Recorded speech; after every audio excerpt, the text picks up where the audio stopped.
To read the mind of anyone, you need to know 3 techniques. These techniques are crucial to master. By mastering these methods, you can effortlessly discern and grasp what anyone is pondering. So, let me tell you a Buddhist tale that will teach you how to read the mind of others. In a small village a long time ago, 2 brothers lived. The older brother was blind, so he spent most of his time at home, while the younger brother worked as a farmer.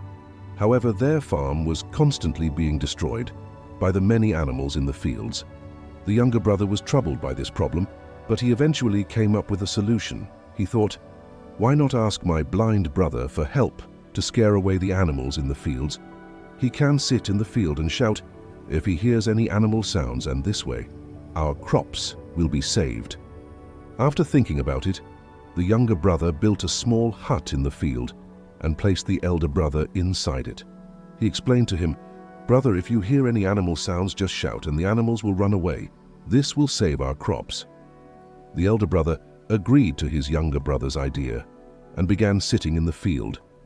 Whenever he heard the sound of animals, he shouted and scared them away. They continued this practice for many days. One time there was a field where a deer ran through and broke the fence before running away. Shortly after, a king who was pursuing the deer also came to the field. The king noticed the blind brother and asked him, have you seen a deer here? The blind brother replied, Your Majesty, I am blind. How can I see a deer? However, I can tell you that the animal that left my field is not worth chasing. You are wasting your time. The king was astonished by the blind brother's words and questioned how he knew this.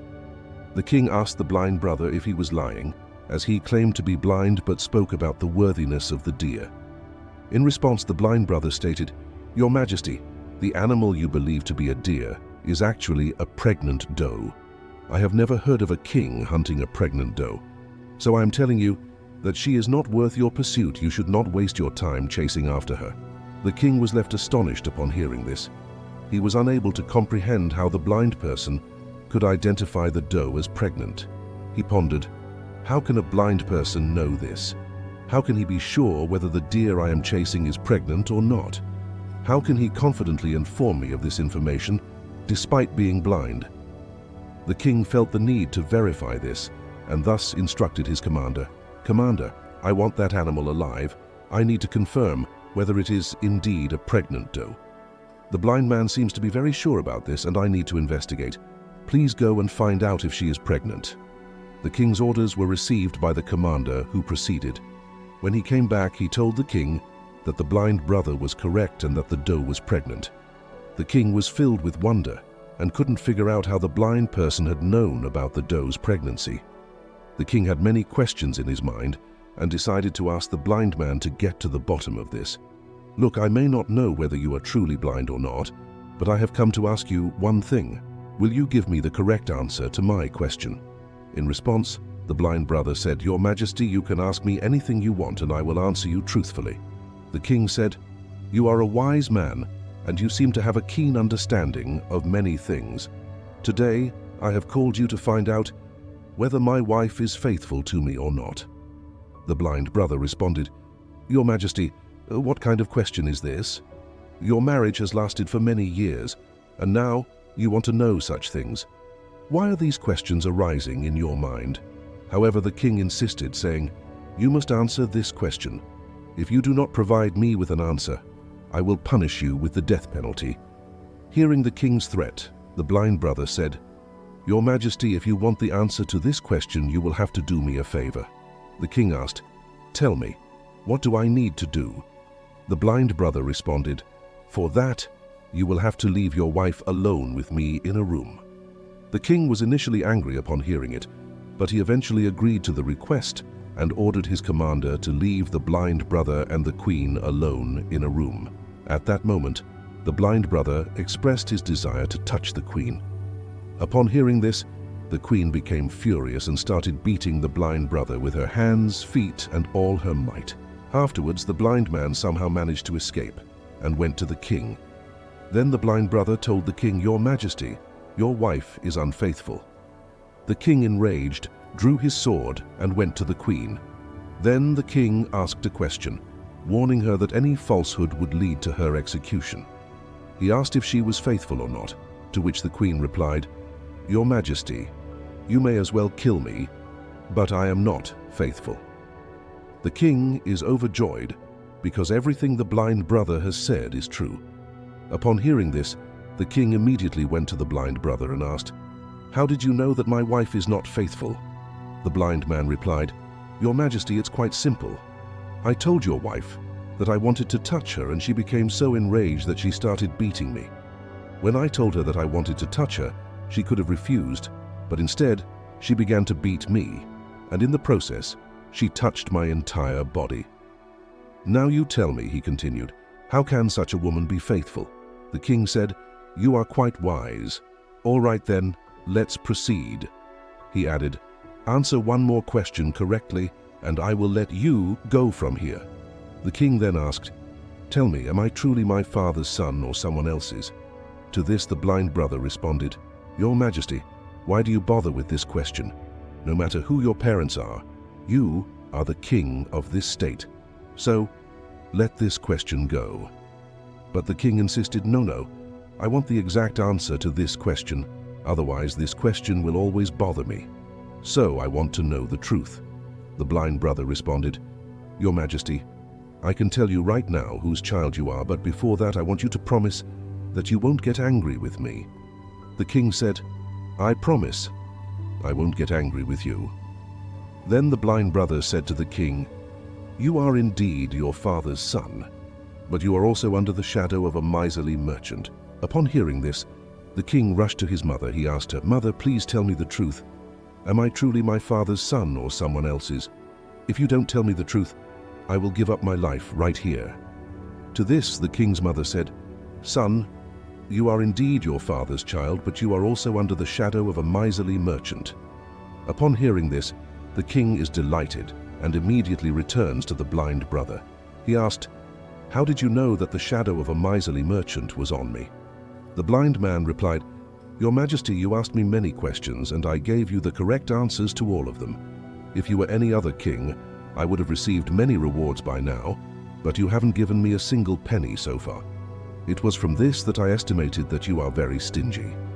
The king bursts into laughter and says, "Whatever you ask for, I will give it to you. But tell me, how do you know what is right and what is wrong? How can you provide such accurate and precise answers?" To this the blind brother said, "Your Majesty, I am blind by nature. If I had ease, I could easily understand anyone's thoughts. The mind has its language, and this language can be seen in the actions of a person's body. By observing a person's eyes, lips, the way they work, and their activities, one can understand what is going on in their mind. Based on this, we can know the thoughts of anyone. But I am blind, so I perceive through actions. If I want to know something, I have to assign a task to the next person to see how that person works and how he does the task. And based on that, I can understand what is going on in his mind." Feather King asked, "So does that mean I can also know someone's thoughts?" To this, the blind brother said, "Certainly, you too can understand anyone's thoughts, but before that, you need to work on yourself, and that work is to calm your mind and bring your mind into the present. For that today I am going to tell you 3 ways, and these 3 ways are very easy and simple. But Your Majesty, before that, you have to do one thing: focus your mind. When we focus our mind and merge our mind into the present, we can understand the thoughts of others because that person is thinking in the present. And we also have to bring our minds into the present. Only then can we understand their thoughts. If we are thinking about past events, how will we know what the next person is thinking in the present? Because we are immersed in past events. To know anyone's thoughts, first and foremost, we need to focus our minds and bring them into the present. After that, the blind brother told the king, Your Majesty, I will tell you the 3 ways by which you can easily understand anyone's thoughts." Then the blind man says to the king, "O king, the first method is to pay attention to the eyes. The most important thing when we talk to someone is to look them in the eyes, because eyes don't speak, but they say a lot. If we learn to understand the signals in a person's eyes, We can know what is going on in their mind, what they are thinking, and what they are about to do. I don't have eyes myself, but I learned this skill from the revered Gautam Buddha many years ago. He was my teacher and guide. I used to have eyes back then, and I could understand people's thoughts solely through their eyes. So, if you also want to know the thoughts of others, you should focus on their eyes, such as their gaze, where they are looking, and in what direction. If their eyes are wandering here and there when you're talking to them, it means they are searching for a way to escape from the conversation, and someone might be lying. If the person is avoiding direct eye contact, it means they are afraid that their lie might be exposed and people will learn the truth. But if their eyes look at you without moving, they are probably honest and interested. They want to talk to you and share their thoughts. Also, see how their eyebrows move. If their eyebrows go down while they look away, they might be thinking hard or worried about something else. If their eyebrows go up and their eyes get big, they might be surprised or curious about what you say. Also, see how big or small their pupils are. The pupils are the black part of the eye. If the pupils get bigger, it means they like you or what you say. They are excited or happy. If the pupils get smaller, it means they don't like you or what you say. They are uncomfortable or angry. Also, see how red or white their eyes are. The white part of the eye is called the sclera. If the sclera is red, it means they are tired, stressed, or sick. They might not want to talk to you. I remember a time when I met a tired person who was traveling. When we talked, his eyes looked around a lot, never looking at me. This showed that he was worried and wanted to go away fast. I thought he might be hiding something. He did not want to talk to me. Then I asked him more questions. I found out he had a secret plan.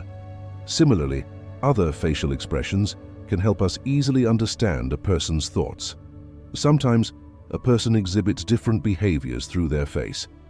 If you pay attention to a person's facial expressions, you can easily understand if the person is disappointed, very sad, or extremely happy. You can also figure out what they are feeling inside, and all these things can be determined through their facial expressions. Your Majesty, the face is like a picture that shows what people are feeling inside, even if they don't say anything. If you want to understand people better, you have to pay attention to these silent signs. When you see someone whose mouth turns down at the sides, making a small, sad face, it usually means they are unhappy, not pleased, or have lost something. You can also tell by their eyes and their body if they are feeling low. On the other hand, a big and real smile, one that makes the eyes and the cheeks go up, is a sign of happiness, friendliness, and kindness. The eyes are very important in this. When they get small and shiny, you can be sure that the smile is real. Look at the space between a person's eyebrows, where the skin wrinkles. When it gets deeper and tighter, it often means they are confused, thinking hard, or trying to understand something difficult or new. The way the mouth is can tell you a lot. A mouth that is closed and squeezed may mean they don't agree, don't like something, or don't want to talk. But a mouth that is open and relaxed means they are open, comfortable, and ready to talk. As you get better at seeing and understanding these signs on the face, you'll be able to know what people are thinking and feeling inside, whether they say their feelings out loud or keep quiet. Their faces will show you what's in their heart. Whether a person speaks with their words or not, you can understand everything from their face. Your Majesty, I will tell you a story. One time, I met a sad person who came to me for help, but they acted like they didn't care. But I saw a small line on their forehead. It showed they had a problem. I asked them to tell me their problem, and they did. They felt better after that, and I helped them. A real smile makes the eyes happy too. It means they are glad and kind. A frown makes the eyebrows go down. It means they are worried or confused. The eyebrows go up when they are surprised or curious. You can tell how they feel by looking at their face. Continuing, the blind brother told the king about the third method, saying, "Your Majesty, there is a third language too, which is the language of gestures and body language. To understand a person's thoughts, we need to understand hand gestures and body language. When a person speaks, you may have noticed that they keep moving their hands and making gestures. In addition to words, their body language plays a significant role in conveying what a person is thinking. Your Majesty, the body and the hands can say a lot of things without words. It is like a secret way of talking.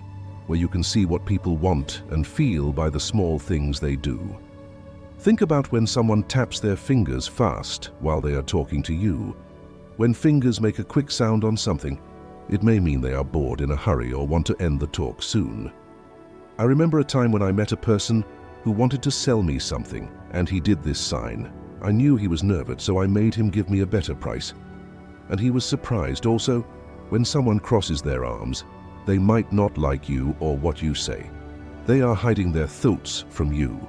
This way of holding their arms is like a wall, keeping their thoughts and feelings safe from others. By seeing this sign, you can be nice and careful when you talk to them and make them feel more comfortable and open. When someone leans forward, they might be interested in you or what you say.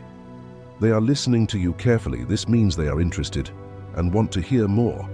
This way of moving their body shows they want to listen, learn, and understand what you are saying.